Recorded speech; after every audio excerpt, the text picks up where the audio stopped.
Welcome to Kickass Radio, hosted by Jo Sainsbury, founder of Kickass Women. Join Jo over the next hour as she shares stories and conversations that are both inspiring and empowering. Having spent over 30 years in the corporate sector, Jo Sainsbury kicked off her heels and became a coal train driver working in the rail and mining industry. It has been her goal ever since to empower and support women who are considering a career change into an industry role, making the transition as smooth as possible. Jo is a walking, talking success story of how taking the plunge into industry can open up a world of opportunity. And you can do it too. If you're a woman working in industry or considering a career change, this is the radio station for you. Let's get into this episode of Kickass Radio. Hey there, Glo-getters. Welcome to the Kickass Radio show. Am I excited for today's show? You bet your kick-ass I am. Do you have the desire to capture your life story in a memoir or an autobiography, to encourage and inspire others, or maybe to preserve your memories for loved ones? Or do you have a great idea for a non-fiction book that you believe can make a real difference in our lives or in our world? However, do you lack the time, the writing experience, or the needed perspective to plan, develop, and execute the writing of a quality book yourself? If you've been struggling to write a book, a blog post, or anything else involving words, then your solution might be to hire a ghostwriter. Now, it is Halloween this weekend, and how ironic, today on the show we're talking about ghosts. But no, not ghostwriting isn't Casper the Friendly Ghost churning out blog posts on a daily basis. But you may have heard or you hear this term all the time in different industries. So what is ghostwriting? Why does it matter?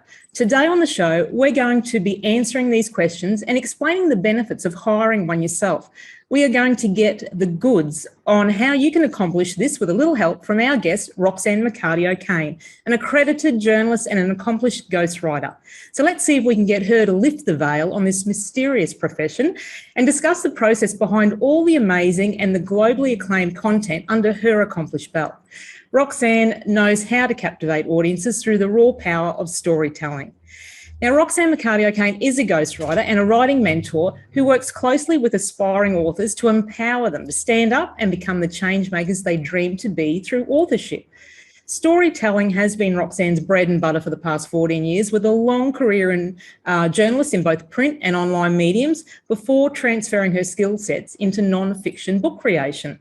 Her emphasis on connection to her authors and honouring the uniqueness of their stories has seen her recognised as the 2021 Sunshine Coast Businesswomen's Network Small Businesswoman of the Year in September, and as well as been a finalist in previous years in the Australian My Business Awards and the Australian Small Business Awards. Now, that's a mouthful.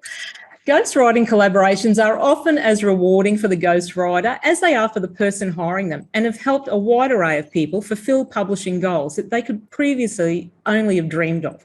So should you have a story that needs telling but require a little help along the way, stay tuned and tap into this invaluable service and information that Roxanne's going to share with us. So with all that fresh in your mind, let's dig a little deeper and delve into the world of ghostwriters. You are listening to the Kickass Radio show Kickstart, where we talk about all things women working in non-traditional roles. And I tell you how it is. I'm your host, Jo Sainsbury, the Glo-getter. I hope we can keep you in good company over the coming hour. A huge shout out to all the women working out on track and on site today, all over the globe. Stay safe and have a fantastic day or night shift. And this might also be a good time for a trigger warning that today's show may and does contain some adult language.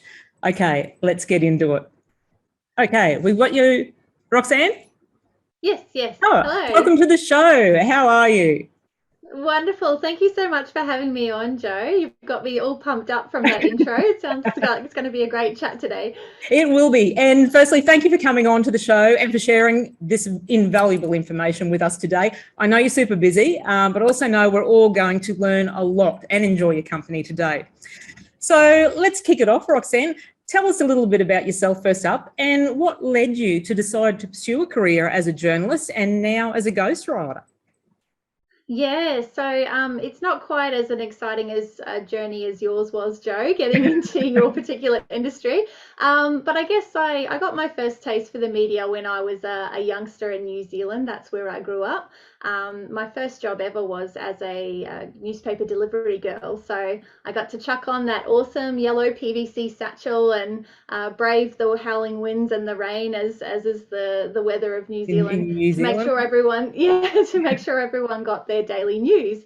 So I guess that was my first chance to get an exposure to the media itself and to get a feel for, I'd have a bit of a read through the daily editions and what was in the headlines and who were the newsmakers. And I guess it kind of sparked a bit of a passion for me early on.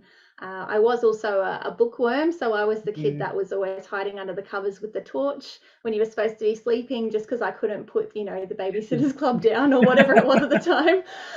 So the written word had always been very interesting to me. I did digress when I moved over to Australia. So we did relocate here in, I think it might have been 98. I lose track of time. And we had the Australian Defence Force Academy visit us at high school, and I got all excited about being an air traffic controller in the Air Force, and kind of went on that path for a while.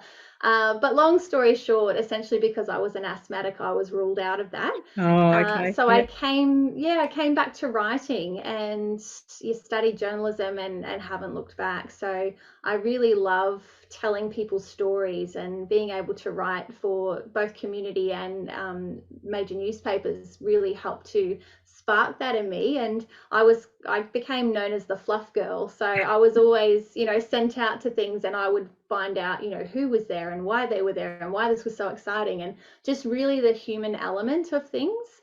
And that was just my jam from the get-go. So, I was never fighting for police rounds or court or anything like that. It was all about the people for me. And warm and fuzzy. Yes, that's it. Yeah. I mean, not necessarily, sometimes there's tragedies involved, and, being in a position to help people to feel comfortable with sharing those parts of themselves as well. So I joke I could have been a counsellor in another life, just the same sort of skill sets that are required. Hearing all these and listening to the stories, definitely. That's it, and just making people feel comfortable to be able to open up as well is such a huge thing. So so I was in journalism for 14 years now. I still dabble. But my main focus, as you said, is very much on non-fiction books. And I guess that was a bit of a leap of faith. So I'd been a journalist for so many years, and, the news cycle can get a bit repetitive sometimes. And I just felt like there was something more. So I was freelancing for a while for some magazines here on the Sunshine Coast and online platforms as well. But just books always interested me, and I thought I'll just give it a go. And it's turned into an award-winning business, which is really incredible. So feeling very fortunate. It is. So congratulations. And it is quite a formidable story therein with your career and what you've created and accomplished. And you should be congratulated on all your achievements. You've definitely diversified your pathway in journalism and the associated authorship. And you've set a great example of just what is achievable within all realms of journalism and writing. So, yes, congratulations for that. Thank you. Now, and as being an avid book reader, I think we all have that, like, as you said, being caught under the covers. So I was Nancy Drew and Trixie Belden back then. So, yes, always had my head in the book, and still love books, absolutely, and still prefer to hold a book in my hand rather than read the electronic version. So that's something I always definitely love to do, is hold the book in my hand. So when we talk about ghostwriting, it seems really exciting, but can we get to the basics first and get it clear? What actually is ghostwriting, and what do you do with it? Yeah, absolutely. So as you mentioned in your introduction, ghostwriting is actually across quite a lot of platforms. So, in music, you would see people who write songs and then they hand it over to like a Britney Spears or a Justin Timberlake, and they make it into an international hit by performing it. So in the same sense, when you're talking about books, it's the same thing. So ghostwriters do step in. We fly under the radar like a bit of a secret society, and we help people who have have really powerful stories, but they just don't know quite how to communicate it on the pages of a book. So essentially the ghostwriter, and what I view my role is to step in, like this person already has this amazing story to tell or some lived experience to share, but they don't quite know, like there's a disconnect between their thoughts and how it comes out on the page. How to write it out, maybe. Yeah, that's the skill set that I have. So I can step in and take all of that amazing information and stories and present it in a manuscript format. So essentially we're doing all the heavy lifting, all of the writing, and then the person we're working with presents that to the world as their work. So yeah, that's it in a nutshell. And that's right. And ghostwriting sounds like it typically is a very invisible process. And that's, I suppose, that's how it's got its name. But that's like when you said, the writer creates music, lyrics, a manuscript, you write blog posts, books, memoirs on behalf of another person. So I'll go back to that. My take on ghostwriting in a nutshell then, ghostwriters are write for someone else, and depending on the job, they'll write either under their client's name, or can you be credited as a collaborator for writing as a ghostwriter, or is it always untitled or unnamed? Yeah, so essentially that's a negotiation you have with each person that you work with. So I call them aspiring authors. So every time I start working with a new aspiring author, we straight up, one of the first things we do is sign a non-disclosure agreement. So what that means is that, if I tell anyone that I've worked with this person, I have to sell my house to pay for the legal fees, right? So it's all under lock and key. And I do it that way because then it's up to the aspiring author whether or not they choose to disclose that I've worked with them. So basically my lips are sealed while we're working together and into the future, and it's up to them whether or not they publicly A, say that I've written the book for them, or B, they might put a little acknowledgement in the back of the book. Usually it's not to say that I've been a ghostwriter, it's more like thank you for helping my story. And that's a great acknowledgement, to be able just to have that little bit of acknowledgement to that you contributed in some way. But and being a ghostwriter, like, you do more than write. You are, in some ways, you're a writer, a researcher, an agent, and a publisher all in one, aren't you? So yeah, well, not quite the last bit. I did dabble in publishing, but obviously, as you would know, having gone through the process yourself, it's a whole other beast. So I've decided to stick very much to writing, which is obviously my skill set, and that's where my superpower is. So, and you said, you've always had a passion for writing, and it's proven that that's your bread and butter, and you do a very good job, and it's definitely shining through. So thank you. That's good. And like, as a published author myself, like, I feel such strong ownership of my stories and of what I write. I think it'd be very hard for me to let someone else publish those stories with their name on it. So do you struggle with that at all? No, I don't actually, because it's not actually my story. So really, I'm almost like a conduit, if you like. So the person I'm working with already has it all in their mind. So they've lived it, they've learnt it, they've experienced it. And really, it's my job just to come in and help to extract that from their mind and get it onto the page. So I don't take obviously I love the projects that I work on, but I don't take ownership over it because it's very much their story. And my role is to step in and help them to communicate that to the world. So no, I don't feel any ownership over it. If I was to branch into fiction, I feel that would be a completely different thing, because that's such a creative thing, and I would I wouldn't want to hand over one of those babies.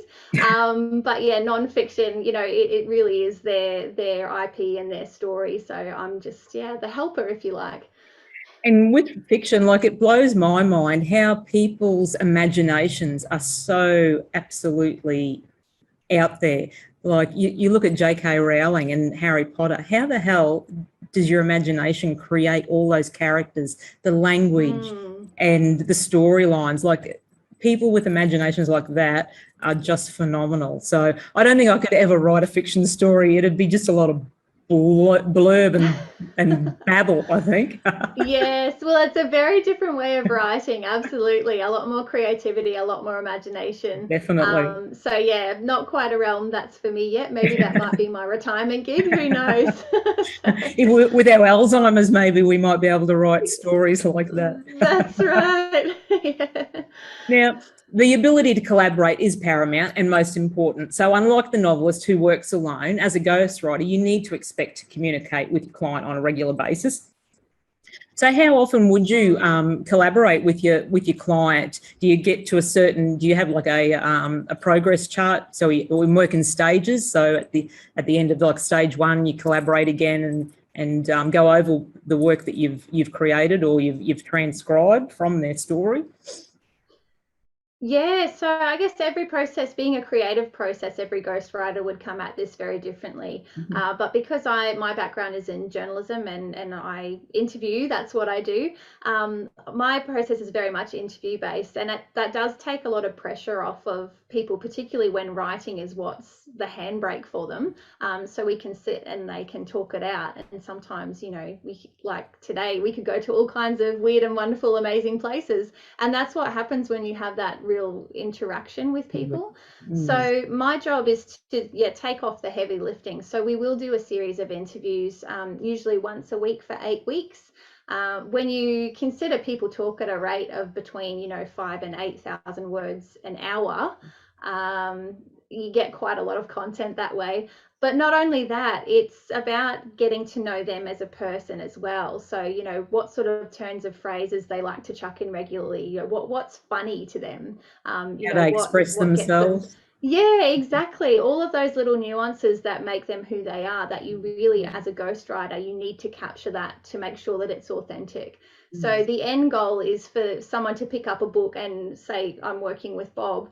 They need to read that and hear Bob in their mind, not me. So that's why I feel like that, either in person or through the amazingness of technology, I have worked with people overseas and interstate over Zoom and still been able to capture that authenticity through that connection. So yeah, about 8 to 10 hours is your answer of how interview time. And then the rest of it's all my legwork and piecing it all together. Yeah. And do you get little phone notifications in the middle of the night from someone saying, "Hey, I've just thought of something. Can you write this down?" Yeah. Well, yeah, and that's what it's all about. Because once you get those light bulb moments. Sorry. No, that's all right. I think there's a bit of a lag here. But once you open up the floodgates, it's amazing what drops in. Like it's a beautiful experience for, the person that I'm working with to go through, because they've given themselves that space to reflect on their past and, what's made them who they are today. And they think they know the story. And then, the 2 a.m. will roll around and they've got, oh, I forgot that. And that's really beautiful, because sometimes that's where the best gold is. It is. I know that. Yeah. Okay. So now I believe you must also possess an uncanny knack of capturing your client's voice. And as you said, a good ghostwriter connects with their stories they're writing and the clients they're working with. So definitely interviewing your author is the most important task. And like an hour's long interview can make up an entire chapter in a non-fiction book. And the better your questions, I suppose, and the more you can draw out of your client about their story and the content during that interview process, the easier the actual writing becomes. So, yes, so if you say you're interviewing, say, 8 to 9 hours, so what's that in your time to actually put that into words? That's an interesting question. Because conversation does ebb and flow and we go off on tangents and, you're having those insights as you're speaking.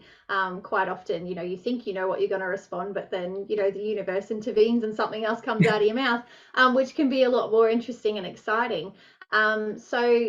Really that is where the bulk of the time comes in, is when I've got those transcriptions of the interviews and I now need to piece it all together. So not only in a way that brings the content together, but in a way that flows and that's engaging for the reader.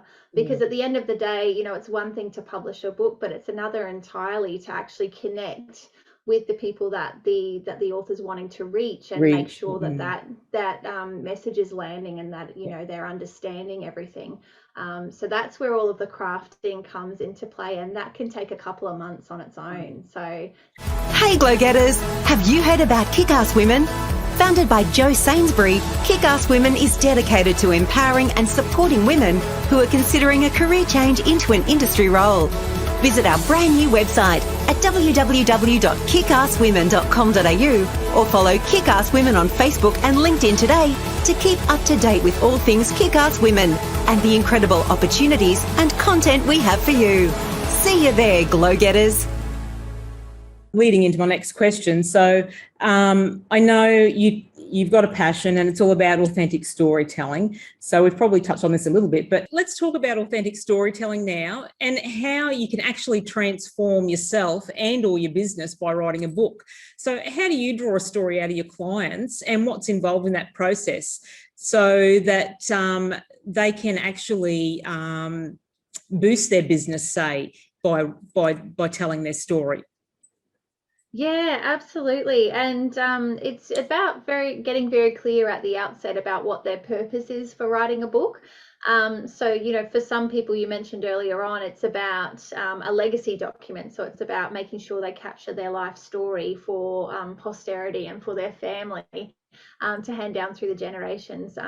But when we're talking about a business book, or particularly, or, if you're starting a business or you have an established business already, you do come at it from a very different mindset when it comes to how you craft the book. And that's because you need to be taking into account what you're looking to use your book for. So are you looking for it to be a lead magnet, for example, that you can pass on to people who already know a little bit about your business, and they kind of, this is another platform that they can connect with you and get to know you and your product or service a lot better? Or are you looking to take this even bigger, like, Amazon #1 bestseller, and you're wanting to reach as many people as possible? In which case, you would again come at it from a very different perspective in terms of the type of stories that you include and what's relevant and what's very poignant. So that's where laying the foundations at the start are very important. And that's one of the things I coach everyone, if whether I'm writing for them or they're writing it themselves, is making sure that you have that in your mind at the very outset, so that what you're creating and what you're putting your time into is going to have the outcome that you're looking for. So for businesses, there's so many different ways that you can leverage it. You've done quite a few of them yourself, so you're old hat at this. No, and speaking from experience, I know only too well how writing a book, it is a huge opportunity to boost your business, and it's a great marketing tool. Sorry, continue. Absolutely. Yeah. So whether it's a lead magnet type thing, whether it's establishing you as an expert in your industry or in your area of expertise, giving you that credibility piece, which can lead to, speaking opportunities, whether you're going to present at other people's events, or maybe a keynote speaker at major events, maybe even hosting your own. There's so many different ways that you can take it forward. And when you have that credibility piece behind you and you become known as the go-to person, if you like, on your book topic or your industry, you're then able to leverage off any media coverage, because they'll be coming to you to comment on, certain things that are going on or events that are happening, and you're the person that springs to mind. So you can now leverage off of that media coverage as well. So it's a lovely, beautiful, you can create a wonderful ripple effect if you're so inclined. And it's about thinking about authorship as being a lot more than just selling books. So you can make money from selling books, $24.95, $29.99, whatever it is for a book.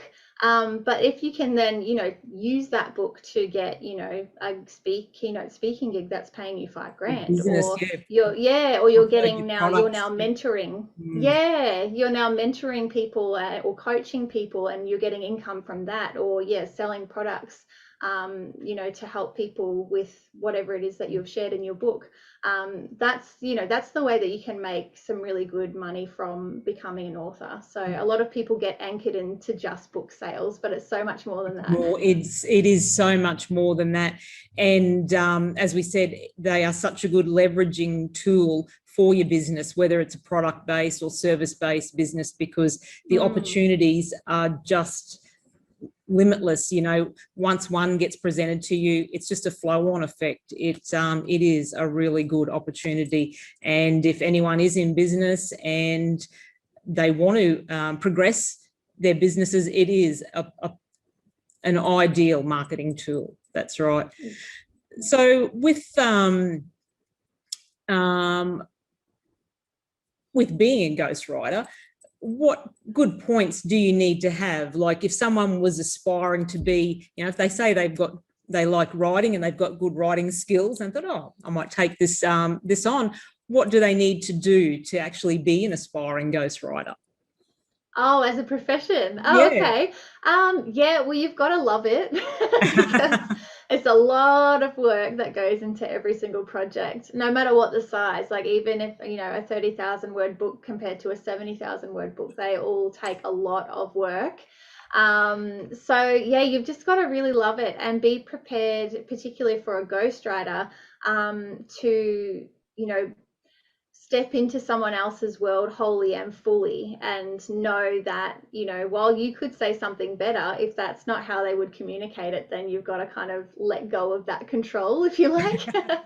So we're there to kind of polish up the way that people communicate and, translate verbal communication to written language, because there is a difference. Yep. How we read is very different to how we speak.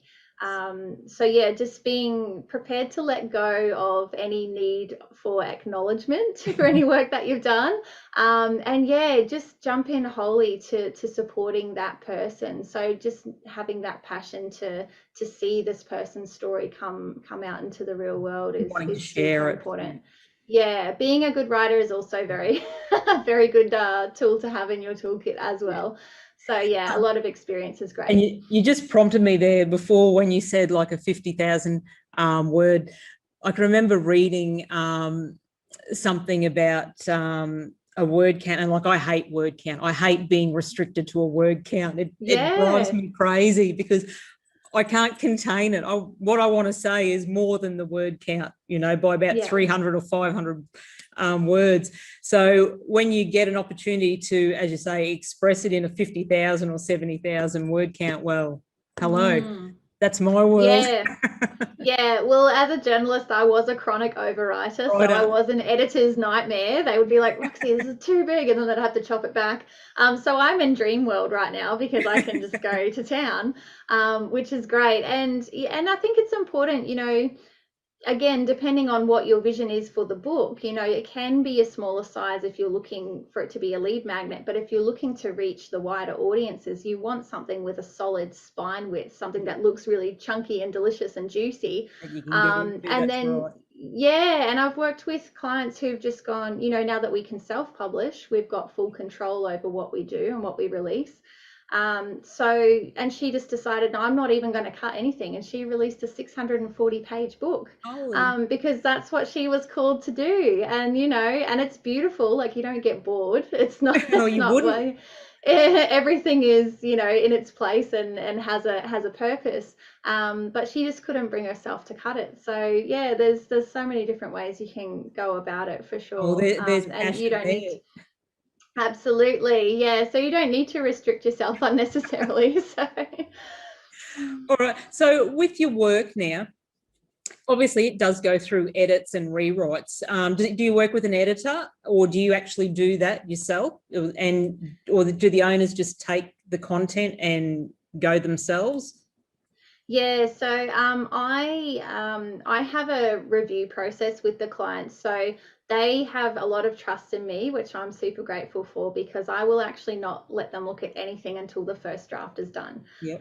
There are ghostwriters who will, do it chapter by chapter and all that sort of stuff. But I found that because it's such a creative process and everything's always evolving, quite often I won't write the first and last chapters until the end, so it doesn't make sense when you're, but once I've got the content and I know the gist of the story and where it's going and where I want to take the reader, then I'll write the first parts of the book.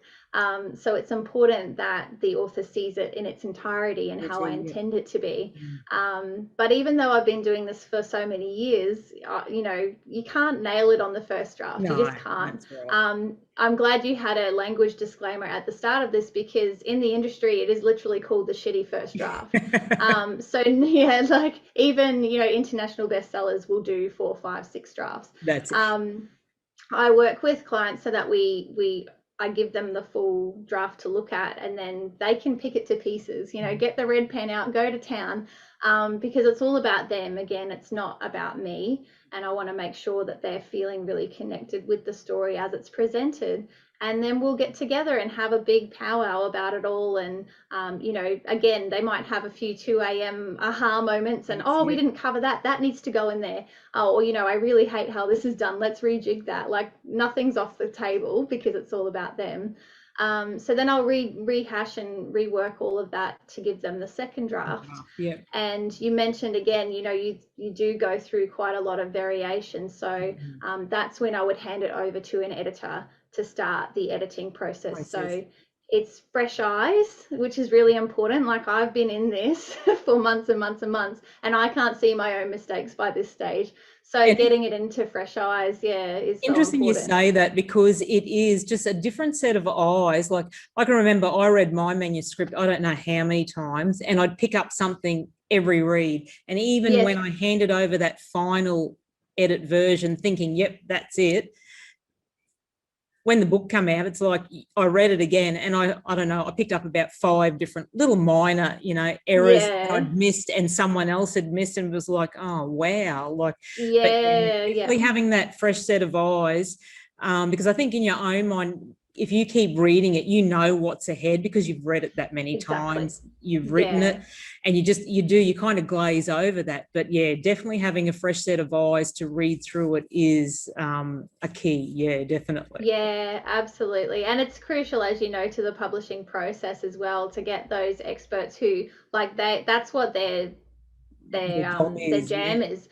So they're like fully honed, and they can see mistakes a mile away that I've just gone, that's perfectly fine, and then they'll pick up 10 in a page. But that's why they're awesome at what they do. So it's very important to make sure that you factor in, I would say, a couple of rounds of editing before you go to print. Definitely. So with your ghostwriting, what's your biggest obstacle to writing, and how do you overcome it? Do you ever get your writer's block? Do you have to walk away? Me personally? Yeah. That's an interesting one. So I guess for everyone, because it's a creative process, it's hard to be on all the time.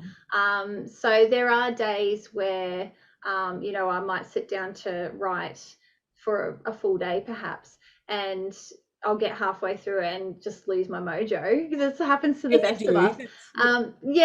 But what I encourage other people to do as well is not to beat yourself up over that, because like I said, it's hard to be on all the time. So when you're feeling like the flow's just not happening, or you're just kind of maybe over a particular section, see if there's another part of the book that's grabbing your attention. Like maybe you're just being drawn to a different chapter, or if you're really not feeling like writing at all, what else can I do to progress this a little bit more? Like, rather than procrastinating.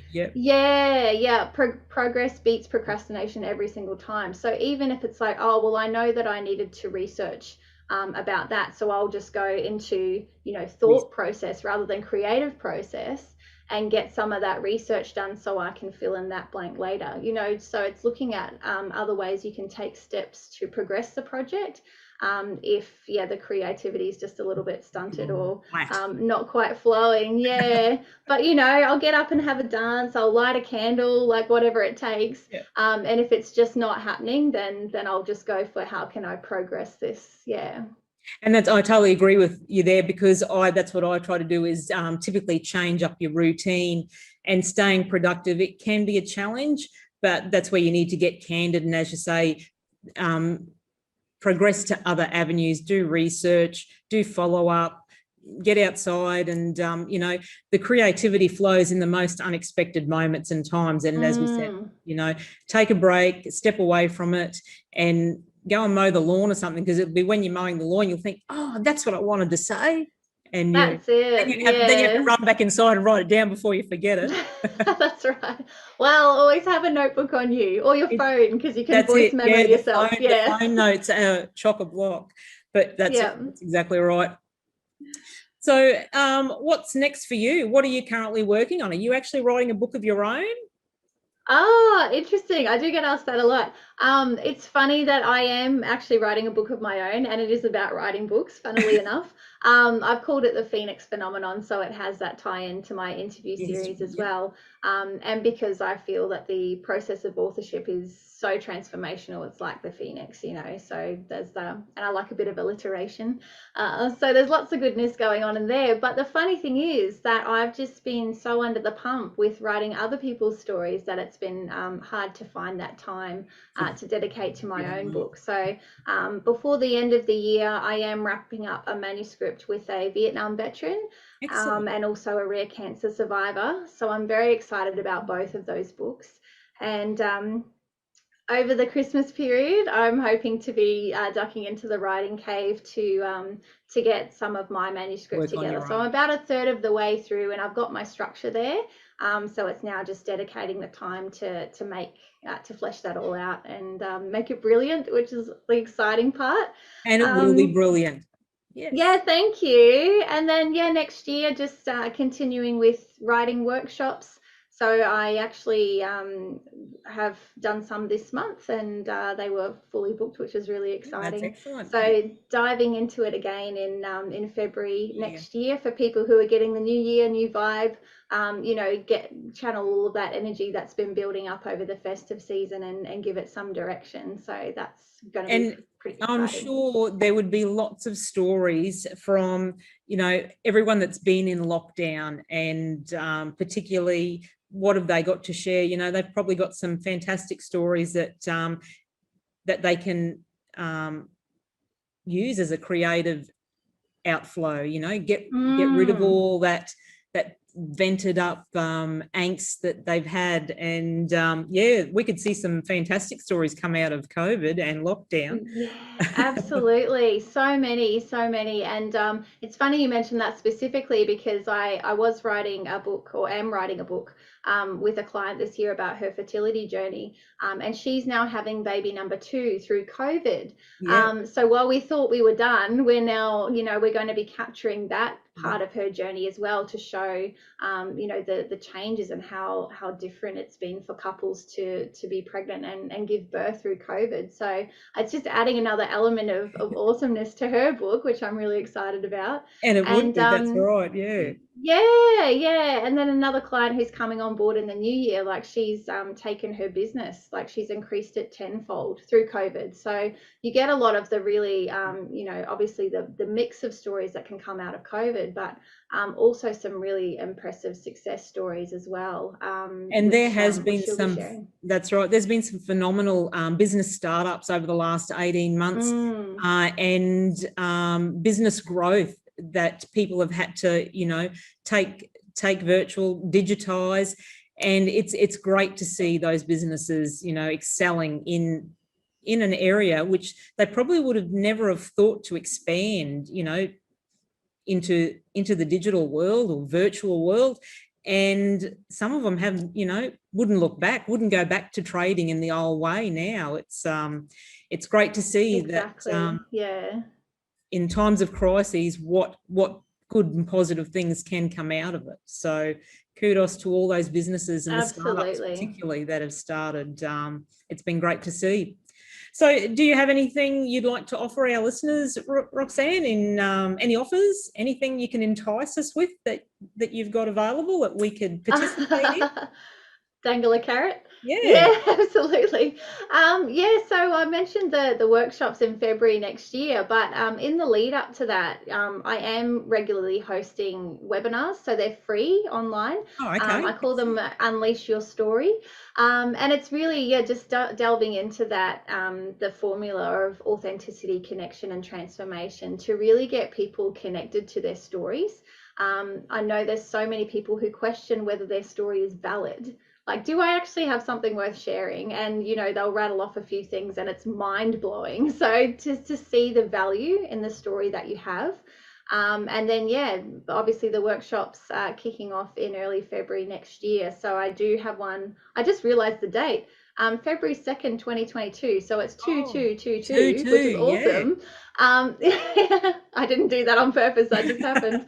And that's online. So that can, anyone can dial into that and get stuck in for a full day and get your structure done. That's kind of like the next step for people who they've decided, yep, I'm going to write.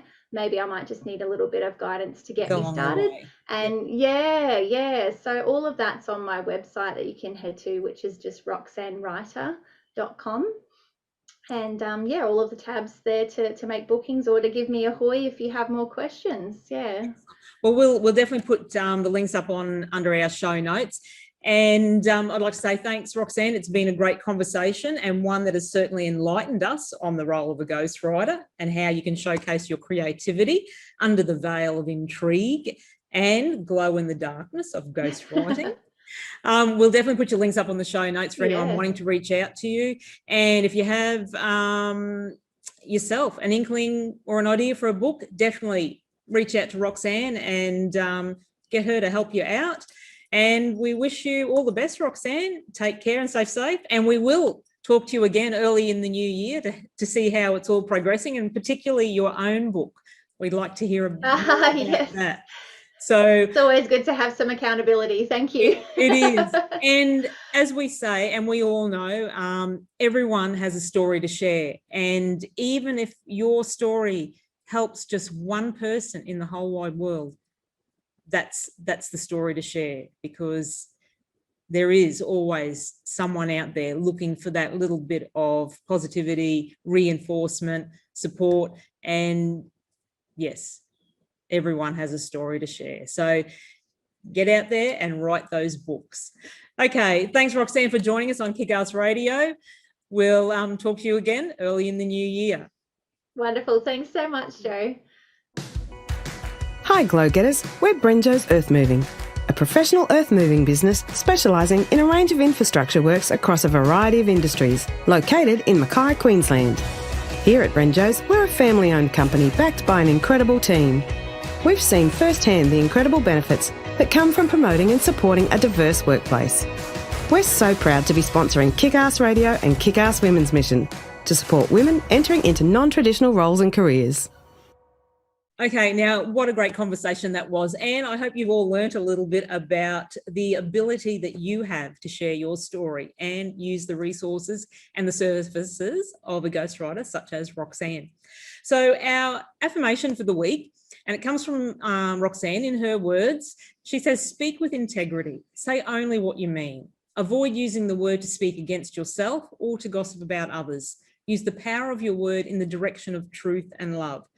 Now, this is from the 4 agreements, and these agreements are 1, use your words impeccably. 2, don't take anything personally. 3, don't make assumptions. And 4, always do your best. Now, the 4 agreements is based on beliefs in Mexican indigenous Toltec culture. And Toltec law has it that 3,000 years ago, a human studying to be a medicine man awoke to the soul-altering realization that he was made of light and stars, and he existed in between those stars. Now, he called the stars the tonal and the light between the stars the nagal. He realized that life is what creates the harmony between the two. Life is the force of the creator. So there's a little bit of spirituality for you. Okay, then. That's it, guys. I do hope you've enjoyed our show and our guest. A very big special thank you to Roxanne McCarty-O'Kane for sharing so much of this newfound and invaluable information with us.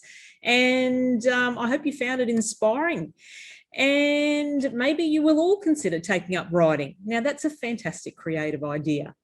Ghostwriting is all about helping others convey their message in their own voice. As a successful journalist and book ghostwriter, Roxanne has been assisting clients in bringing books into the world, and she is passionate about what she does. People of all backgrounds and all ages entrust her with writing about the most meaningful stories of their lives, as we said, in memoirs or their businesses. And Roxanne is also privileged to ghostwrite books that help people improve the quality of other people's lives. And she has the professional skills, the hands-on experience, and the diverse life perspective to quickly grasp the essence of what your book can be and to tap into the heart and soul of your unique voice and message. As always, I really appreciate you guys giving me your time to listen to this radio show. You can find more information on the episode and Roxanne McCarty-O'Kane in the show notes, and links to her website and her offers on our social media pages. Be sure to tune in again next week, where we're getting to know a little bit more about our aging process that does not get spoken out loud too much, but it's a conversation all women need to be included in and their voices heard. We are going to be chatting to Sandy Davies of Happy Pause in relation to menopause.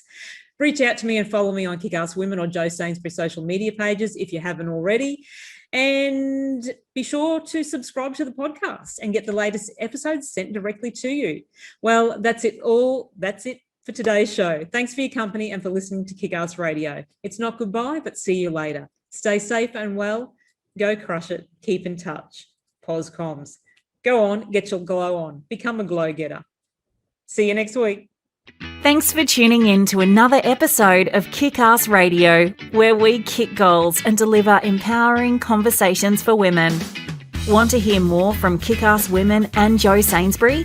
Visit the Kickass Women website or follow Kickass Women on Facebook, LinkedIn and Instagram. See you on the next episode of Kickass Radio.